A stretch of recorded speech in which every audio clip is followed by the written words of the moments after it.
Yo soy lo que mi Biblia dice que soy. Yo tengo lo que mi Biblia dice que tengo. Y yo puedo hacer todo lo que mi Biblia dice que puedo hacer. Hoy la leeré, la escucharé, la obedeceré, y la semilla incorruptible de la palabra de Dios penetrará en mi corazón y producirá fruto que transformará mi vida, mi espíritu, mi alma, mi cuerpo, mis finanzas, mi familia, mi iglesia, mi ciudad, para siempre. Nunca más seré el mismo. Nunca, nunca, nunca. Así es, amén. Gloria a Dios. Bueno, hermanos, pues el tema que vamos a presentarles el día de hoy lo tienen aquí en la pantalla.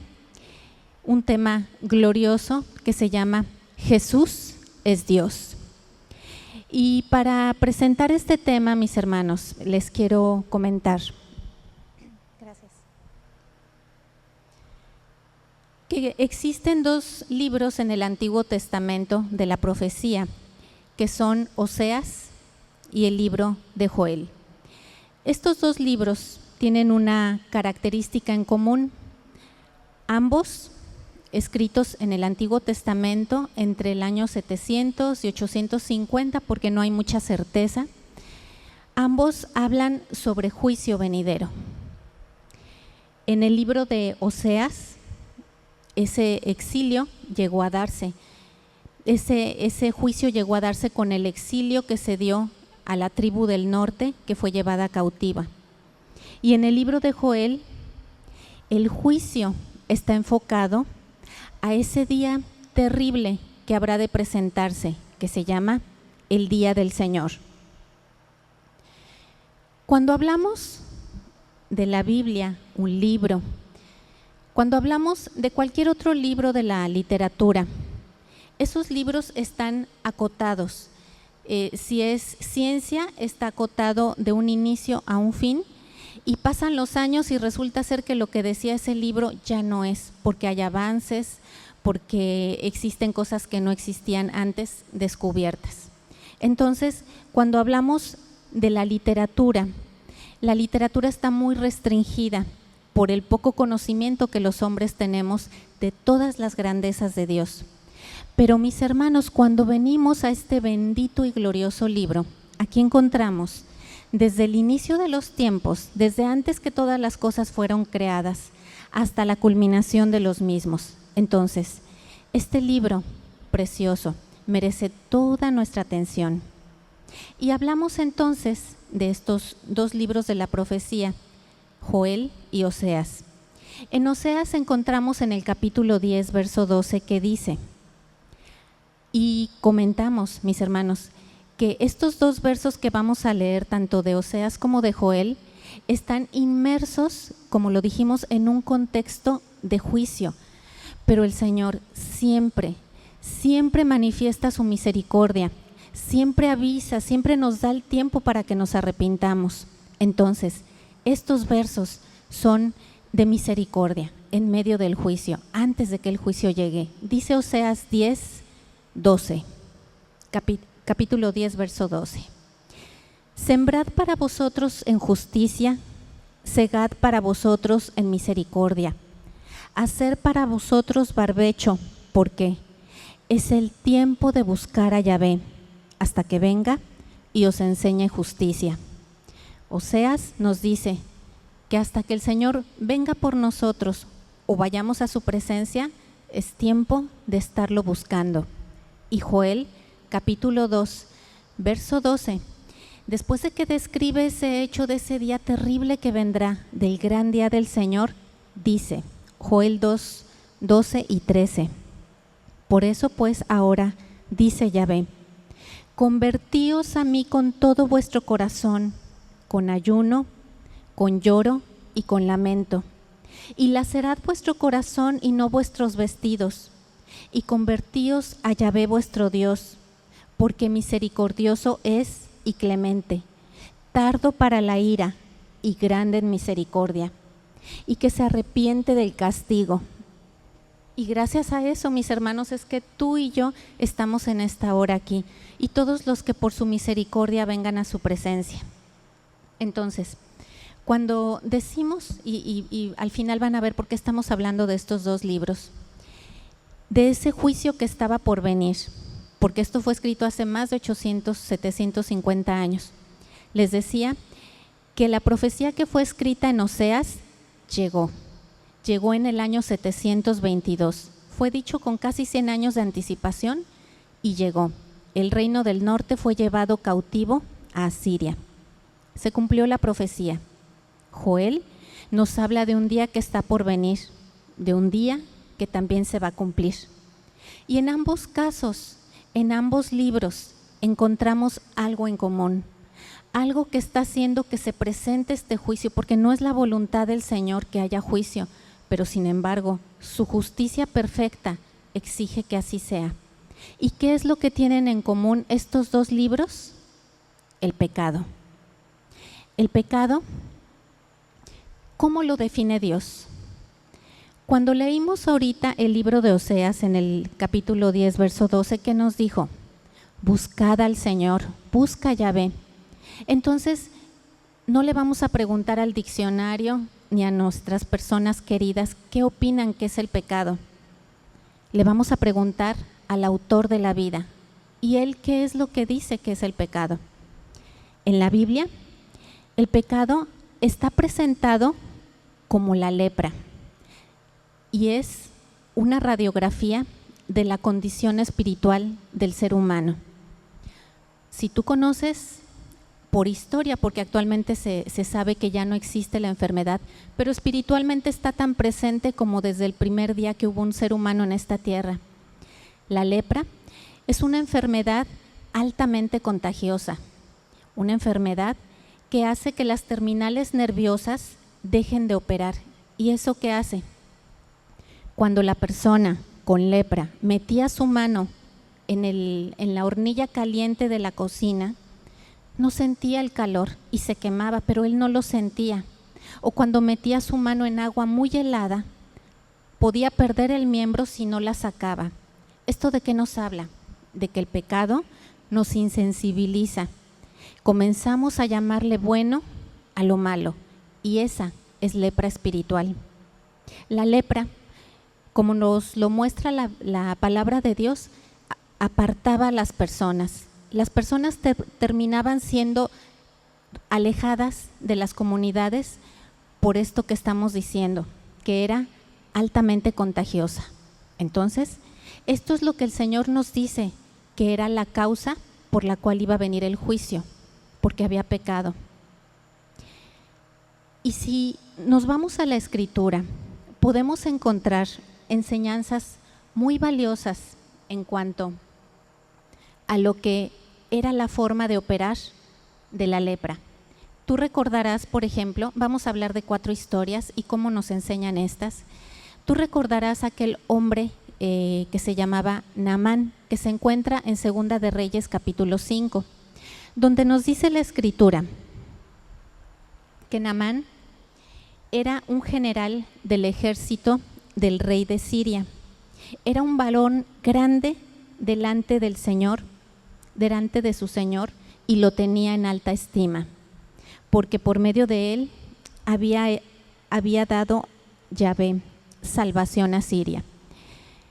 Estamos leyendo aquí de una persona que era muy importante. Dice, este hombre valeroso en extremo, pero leproso. Estamos en el verso 1.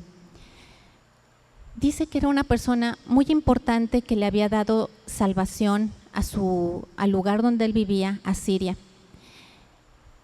Era muy estimado, y como hoy conocemos a muchas personas que son buenas personas, que son personas que tienen actos de bondad, pero espiritualmente, como tú y yo lo éramos, están leprosas, no tienen al Señor en su corazón, no tienen la sanidad divina en su corazón. Entonces así estaba este hombre leproso, un hombre muy importante. Dice el verso 2, y de Siria habían salido bandas armadas y habían llevado cautiva de la tierra de Israel a una muchacha, la cual servía a la mujer de Naamán. Verso 3. Esta dijo a su señora, si rogase mi señora al profeta que está en Samaria, él lo sanaría de su lepra. Verso 4. Entrando Naamán a su señor, le relató diciendo: así y así ha dicho una muchacha que es de la tierra de Israel. Y le dijo el rey de Siria: anda, ve, y yo te enviaré cartas al rey de Israel. Así como hoy, si queremos ir a otro país, necesitamos un pasaporte o necesitamos documentos. En aquel entonces, de igual manera, sí lo era. Tenía que haber documentos que pudieran permitir el paso de un lugar a otro. Entonces vemos en el verso siguiente: salió pues él llevando consigo 10 talentos de plata y 6,000 piezas de oro y 10 mudas de vestidos. 6. Tomó también cartas para el rey de Israel que decían así: cuando lleguen a ti estas cartas, sabe por ella que yo envío a ti a mi siervo Naamán para que lo sanes de su lepra. 7. Luego que el rey de Israel leyó las cartas, rasgó sus vestidos y dijo: ¿soy yo Dios que mate y de vida, para que éste envíe a mí a un hombre de que sane su lepra? Considerad ahora y ved cómo busca ocasión contra mí. Este rey de Israel estaba consciente de que la única forma que había de que este hombre pudiera sanar era por voluntad y por acción de Dios. Y por eso él se enoja y dice: ¿por qué me lo mandas a mí? Él no sabía que el hombre tenía que ir con el profeta. Y lo leemos a continuación. En el verso 8, cuando Eliseo, el varón de Dios, oyó que el rey de Israel había rasgado sus vestidos, envió a decir: ¿por qué has rasgado tus vestidos? Venga ahora a mí y sabrá que hay profeta en Israel. Esta expresión, rasgar sus vestidos, es una expresión de duelo o de dolor. Así lo utilizaban en el Antiguo Testamento. Verso 9, y vino Naamán con sus caballos y con su carro, y se paró a las puertas de la casa de Eliseo. 10. Entonces Eliseo le envió un mensajero diciendo: ve y lávate 7 veces en el Jordán, y tu carne se te restaurará y serás limpio. Y Naamán se fue enojado diciendo: he aquí yo decía para mí: saldrá él luego, y estando en pie invocará el nombre de Yahvé su Dios, y alzará su mano, y tocará el lugar, y sanará la lepra. Habana y Farfar, ríos de Damasco, ¿no son mejores que todas las aguas de Israel? Si me lavare en ellos, ¿no seré también limpio? Y se volvió y se fue enojado. Muchas veces nosotros, cuando padecemos alguna enfermedad, cuando alguna persona de nuestro círculo cercano está enferma, ¿cómo quisiéramos que esa persona sane? Y nos duele a nosotros también. Sin embargo, el Señor tiene formas gloriosas siempre, porque Él sigue sanando hasta el día de hoy y hasta el último día. Verso 13, mas sus criados se le acercaron y le hablaron diciendo: Padre mío, si el profeta te mandara alguna gran cosa, ¿no la harías? ¿Cuánto más diciéndote: lávate y serás limpio? 14. Entonces él descendió y se zambulló 7 veces en el Jordán conforme a la palabra del varón de Dios, y su carne se volvió como la carne de un niño y quedó limpio. Qué glorioso, mis hermanos, es que este hombre, del cual se dice que era un hombre muy importante, pero era un hombre común y corriente en el sentido de que él no tenía una relación de pacto con Dios. Entonces, derivado de esta sanidad, este hombre dijo estas palabras que encontramos en Segunda de Reyes, capítulo 5, verso 15. Y volvió el varón de Dios, él y toda su compañía, y se puso delante de él y dijo: He aquí, ahora conozco que no hay Dios en toda tierra, sino en Israel. A pesar del sufrimiento de esta enfermedad, hubo un propósito en ella. ¿Y cuál fue ese propósito? Que este hombre reconociera al Dios de Israel, al Dios vivo. Su lepra entonces fue sanada. La Biblia no nos dice cómo la contrajo, pero como decíamos anteriormente, era una enfermedad altamente contagiosa, y por la voluntad divina, por la intervención del varón de Dios, que era un profeta que llevaba palabra de Dios, Naamán fue sanado. Tenemos otra historia, por ejemplo, en Números capítulo 12, cuando el pueblo de Israel estaba vagando en el desierto. Y resulta ser que Moisés había tomado a una mujer cusita como mujer.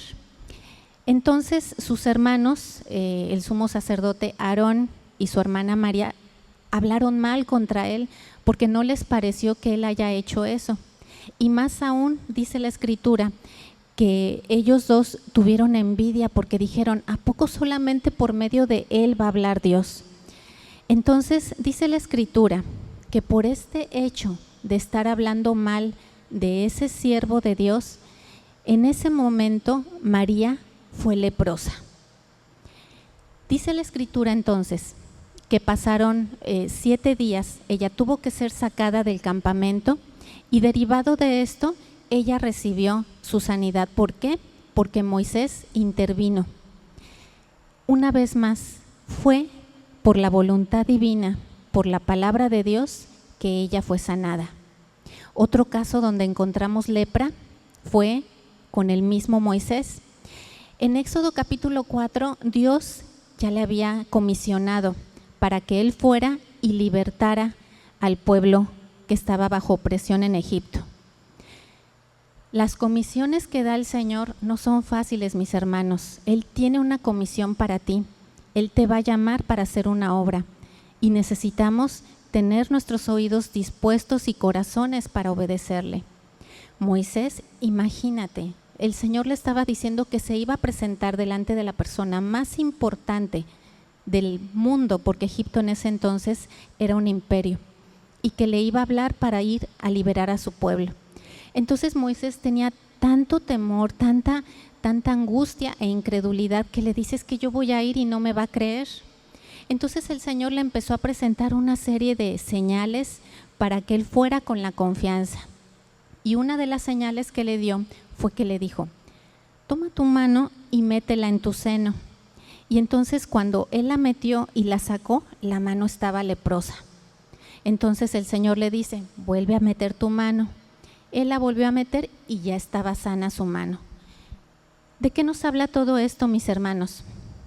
Que la lepra, que decimos que es el pecado, era solamente sanado por la participación directa del Señor.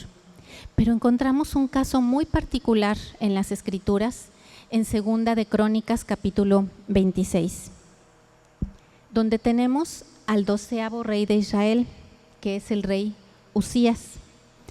Y este hombre, así como Naamán, a diferencia que él era del pueblo de Israel, este hombre era muy importante, era el rey, pero además de pocos reyes de Israel se dice lo que dice 2 de Crónicas 26:4. Dice, él hizo lo recto ante los ojos del Señor. De pocos reyes se dijo eso. Y era entonces un hombre que habilitó a sus ejércitos, que hizo construcciones, un hombre que hizo grandes cosas para la tierra de Israel. Pero dice la Escritura en 2 de Crónicas 26:16, mas cuando ya era fuerte, su corazón se enalteció para ruina, porque se rebeló contra Yahvé su Dios, entrando en el templo para quemar incienso. Usías era rey y no le correspondían las funciones de sacerdote. Entonces él se ensoberbeció tanto que dijo, bueno, yo soy tan grande que también puedo ir a presentar el incienso, cosa que solamente le correspondía a los sacerdotes. Y entonces dice la Escritura, y entró tras él el sacerdote Azarías y con él 80 sacerdotes de Jehová, varones valientes, y se pusieron contra el rey Usías y le dijeron, no te corresponde a ti, oh Usías, el quemar incienso a Yahvé, sino a los sacerdotes, hijos de Aarón, que son los consagrados, para quemarlo. Sal del santuario porque has prevaricado y no te sea para gloria delante de Yahvé Dios. Entonces Usías, teniendo en la mano el incensario para ofrecer incienso, se llenó de ira, y en su ira contra los sacerdotes, la lepra le brotó. Entonces, hemos visto, mis hermanos, que por hablar mal, por tener envidia, como fue el caso de María, por tener incredulidad, como fue el caso de Moisés, por no tener una relación de pacto con el único Dios verdadero, el caso de Naamán, y en el caso de Uzías, por haberse ensoberbecido, por haber hecho algo que no le correspondía. Eso fue algo tan grave, mis hermanos, cuando estamos hablando de tu vida y de mi vida, cuando estamos haciendo algo a lo cual no fuimos llamados a hacer. ¿Y qué dice la Escritura? Segunda de Crónicas 26, 21. Así, el rey Uzías fue leproso hasta el día de su muerte. Él no fue sanado. ¿Por qué? Porque su falta fue demasiado grave, hacer algo que no le correspondía. Entonces, mis hermanos, si estamos viendo que la voluntad de Dios fue ese hecho que sanó esas lepras en diferentes momentos de la historia, vamos 2700 años adelante y encontramos a Jesucristo. Jesucristo en Mateo capítulo 8. Y Jesús venía descendiendo del monte. Él había dado el famoso Sermón del Monte. Y lo encontramos en el capítulo 8 a Jesús. Y dice, capítulo 8, verso 1. Cuando descendió Jesús del monte, le seguía mucha gente, y aquí vino un leproso, y se postró ante él diciendo: Señor, si quieres, puedes limpiarme. Jesús extendió la mano y le tocó diciendo: quiero, sé limpio. Mis hermanos, ¿y qué acaso no fue lo mismo que pasó con los casos anteriores que vimos? Que fue la voluntad de Dios la que dijo: quiero, sé limpio Naamán, quiero, sé limpia María, quiero, sé limpio Moisés. Uzías no perdió su salvación, él simplemente en esta vida recibió ese juicio. Entonces, esto es algo muy importante, mis hermanos, porque no estamos hablando de una enfermedad como cualquier otra, un cáncer que desgraciadamente es terminal, diabetes. Estamos hablando de que la lepra es la enfermedad con la que ha nacido toda la humanidad. Todos los seres humanos tuvimos, los que no hemos venido a Jesús, o tienen, los que no conocen a Jesucristo, lepra espiritual. ¿Y por qué decimos esto?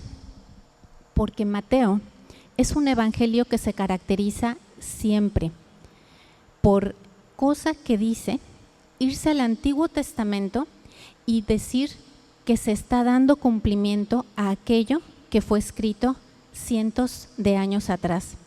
Y lo vemos en Mateo capítulo 8, en el mismo capítulo 8, verso 17, que dice Mateo, que estas sanidades que se están ejemplificando sucedieron para que se cumpliese lo dicho por el profeta Isaías, cuando dijo: Él mismo tomó nuestras enfermedades y llevó nuestras dolencias.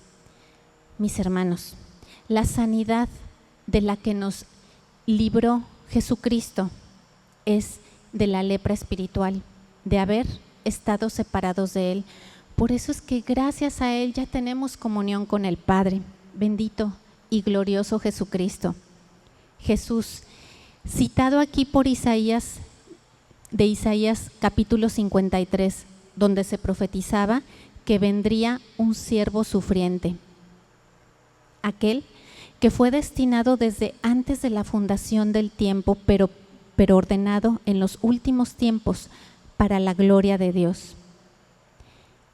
En Oseas, el libro que hablábamos en un principio, ahí está Jesucristo. ¿Y cómo aparece Jesucristo? Como el marido, que vendría a ser un pacto para salvar a su esposa, que somos la iglesia. En Joel, ¿dónde está Jesucristo? Joel, su nombre significa Yahvé es Dios. Yahvé es el nombre sagrado del Dios Todopoderoso. Las letras en hebreo, Yud, Hei, Vav, Hei, Y, H, el nombre sagrado de Dios. ¿Y qué significa eso? ¿Qué significa Yahvé? De acuerdo con el libro de Éxodo, significa el que era, el que es y el que ha de venir. ¿Y dónde encontramos eso en el Nuevo Testamento? Apocalipsis 1, verso 4, que dice, Jesucristo hablando, que es el que era, el que es y el que ha de venir. Mis hermanos, Jesucristo es Dios. Si esto para ti es solamente conocimiento intelectual, todavía necesitas sumergirte más en las palabras de la Biblia. Si esta es una revelación, mis hermanos, tu vida no debe de ser la misma, porque hemos sido sanados por el sacrificio de Jesucristo, de aquello que nos separaba del Dios eterno. Jesús es Dios y solamente Él podía limpiar la lepra, y lo hizo a través de ese sacrificio que hizo de manera voluntaria hace 2000 años, entregando su vida en una cruz para que todo aquel que lo recibiera esa sanidad y justicia que solamente podía venir de Él. Jesucristo es el alfa y la omega. Apocalipsis 1:11. Jesucristo es la raíz de David. Apocalipsis capítulo 22. Aquel que vendría de la simiente del rey David. Jesucristo es aquel que estuvo muerto, pero que vive y que reina y que hoy está sentado a la diestra del Padre. Apocalipsis 1:8. Jesucristo fue profetizado como aquel Dios con nosotros, Emmanuel, de acuerdo con el libro de Isaías.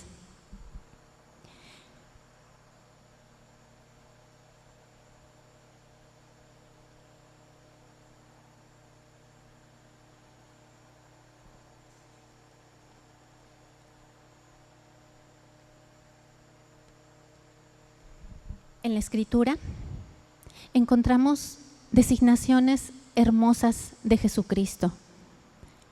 La revelación que Dios le dio al apóstol Pablo sobre quién era Cristo, la encontramos en Colosenses 1, a partir del verso 15. Nos dice, hablando de Jesucristo, Él es la imagen del Dios invisible, el primogénito de toda criatura, porque por Él fueron creadas todas las cosas que están en los cielos y que están en la tierra, visibles e invisibles, sean tronos, sean dominios, sean principados, sean potestades.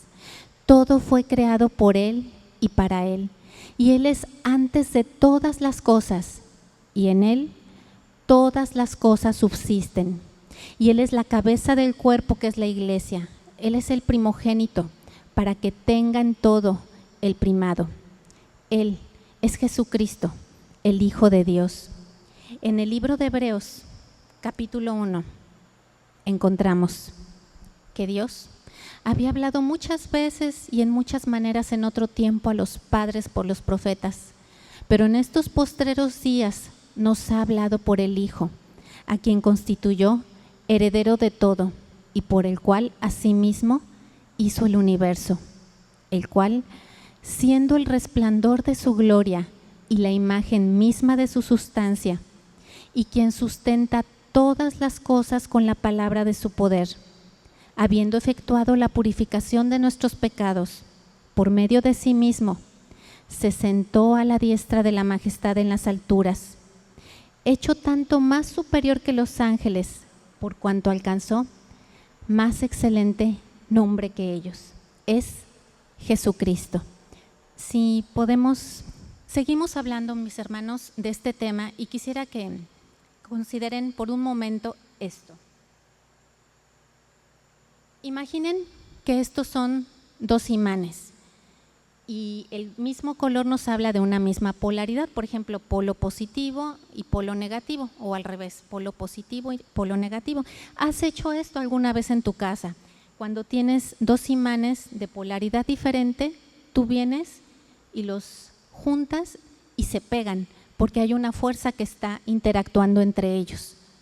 Pero cuando tú los acercas por el mismo polo, no se puede, ellos están separados, es más, tienen una reacción contraria, no se pueden unir. Tú recuerdas este experimento, ¿verdad? Tenemos que se atraen y tenemos que se repelen. Y este mismo principio vamos a verlo en la creación. Toda la creación, todo lo que podemos ver y lo que no podemos ver está constituido por átomos. No sé si se alcanza a ver bien, este es un átomo de hidrógeno. Por ejemplo, es el constituyente esencial del aire que respiramos. El aire es una mezcla de gases, pero tiene hidrógeno. El átomo, en su expresión más básica, porque la complejidad de la creación del Señor es absolutamente grande. Tenemos un núcleo donde se encuentran los protones y tenemos los orbitales donde se encuentran los electrones. El hidrógeno tiene un protón y tiene un electrón, tiene un positivo y tiene un negativo. Y dependiendo del elemento van a ser el número de protones y de electrones. Por ejemplo, si hablamos del calcio que constituye nuestros huesos, aquí encontraríamos 20 signos positivos y 20 negativos orbitando en diferentes niveles de energía. Mis hermanos, el principio que explicamos hace rato, aquí no está operando. Hay muchas cosas que el hombre no conoce, pero estos dos deberían de unirse, lo acabamos de ver. Y al unirse, lo que sucede es que el átomo se destruye. Por eso es que tú has visto la bomba atómica, es la destrucción o la fusión de los átomos. Si estos dos se juntaran, el átomo se destruye. Y si se destruye el átomo, estamos hablando que se destruye la creación. ¿Por qué hablábamos del libro de Joel hace un momento y decíamos que se refiere al día del Señor? Vamos con el apóstol Pedro en Primera de Pedro 3:10. Y el apóstol Pedro habla de las palabras que dijo Joel y tiene que ver con esto que acabamos de decir. Primera de Pedro 3:10. Pero el día del Señor vendrá como ladrón en la noche, en el cual los cielos pasarán con gran estruendo y los elementos ardiendo serán deshechos y la tierra y las obras que en ella hay serán quemadas. Es lo que acabamos de decir, mis hermanos. La creación, en ese hecho que no se está dando, que el núcleo se junte con los electrones, es porque la creación está siendo sostenida, mis hermanos. Y eso lo acabamos de leer en Colosenses 1:17 y en Hebreos 1:3. Jesucristo, aquel a quien rechazan, aquel a quien no lo quieren, es quien está sustentando toda la creación. Y esto que vimos ahorita, del por qué el átomo no se destruye, por qué la creación no se destruye, es porque está siendo sustentada. Y dice el apóstol Pedro que va a llegar un momento en que va a ser cuestión de un abrir y cerrar de ojos, que todo se va a acabar. Cuando hablamos de Joel, dijimos, eso va a pasar, pero también hablamos que hay misericordia. Así es que, mis hermanos, si oyereis hoy su voz, no endurezcas vuestro corazón, conságrate al Señor. Dijo el profeta, búscale. Dice, ya no rasgues tus vestidos, ya no tiene que ser algo exterior. Sí voy a la iglesia, sí hago ciertas obras. El Señor ya no está buscando eso. El Señor está buscando corazones contritos y humillados que lo amen. Y por cierto, nosotros no podíamos amarlo. Nuestra caída fue tan grande que no teníamos la capacidad. Pero dice el libro de Romanos que Él ha derramado de su espíritu dentro de nosotros. Y ahora tenemos la capacidad de amarlo, tenemos la capacidad de buscarlo y de anhelarlo con todo nuestro ser. A Él sea toda la gloria y toda la honra. Mis hermanos, si quieres darle un fuerte aplauso a nuestro Señor, que reciba Él toda la gloria por todos los siglos. Padre, te damos gracias por tu palabra, Señor. Gracias porque hay tantas cosas que no entendemos, pero tu palabra es tan sencilla y la has presentado aquí delante, buscando solamente corazones que te quieran conocer. Padre, te pido que esta palabra sea de bendición y que llegue a todos los lugares donde tú lo consideres necesario, para que vengan a tu conocimiento, para que se conviertan a ti. ¿Qué significa convertirse a ti? Significa dejar de pensar como piensa el mundo, que si es con mi trabajo, que si es con mi esfuerzo. Padre, todo eso se va a destruir y las obras que han de permanecer son aquellas que se hagan en tu nombre, buscándote de todo corazón. Te damos gracias y toda la honra en el nombre de Jesús. Amén. Gracias, mis hermanos. Vamos entonces a pasar a las ofrendas. Padre, ponemos delante de ti estas ofrendas y diezmos para que tu obra continúe. Gracias por todo lo que estás haciendo, Señor, y porque tus tiempos son perfectos y esperamos en ellos. Te damos toda la gloria en el nombre de Jesús. Amén. Y mis hermanos, les recordamos que tenemos 2 servicios que son los miércoles a las 6 de la tarde y los domingos a las 10 y a las 6. No pierdas la oportunidad de venir a la palabra de Dios, de que cuando vengas traigas tu Biblia y con tus ojos veas lo que está escrito en tu libro. Los dispositivos son buenos, pero en el papel puedes hacer muchas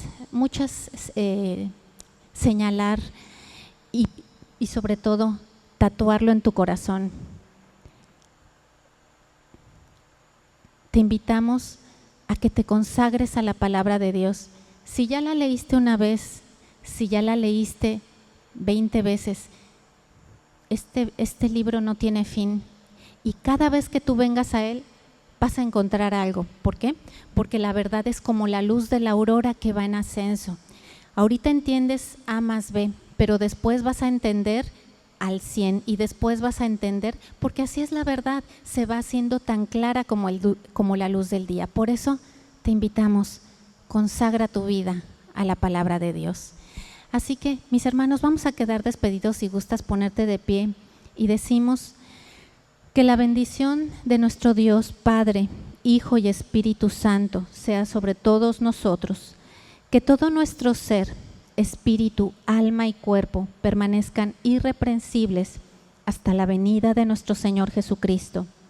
Que a partir de ahora y hasta que el Señor venga, nos encuentre a ti, reconociendo que Jesús es Dios. Y los que así lo creemos decimos amén. Buenas noches, quedamos despedidos.